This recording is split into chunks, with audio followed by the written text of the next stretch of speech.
Here I have ARCHOS Diamond Gamma, and today I'm going to show you how to set up this device. So first of all, you have to select your language. I have already selected English. Then you tap Let's Go.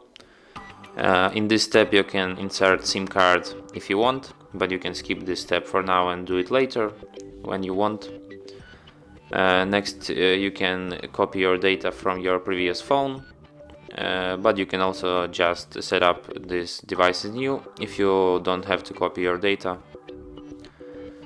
Next you can connect to the Wi-Fi, but if you don't have any opened or any internet connection around you, you can just skip this step for now and connect to Wi-Fi later.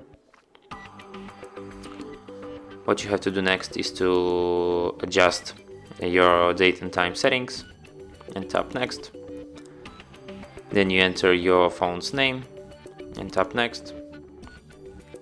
Then you have to select which Google services you want to have activated.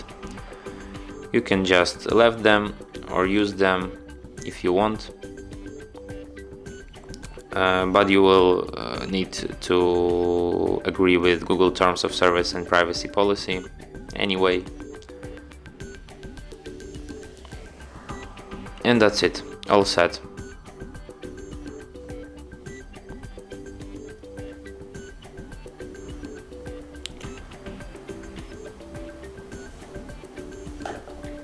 And now your phone is ready to be used. So thanks for watching. If you find this tutorial useful, don't forget to hit that like button and subscribe to our channel.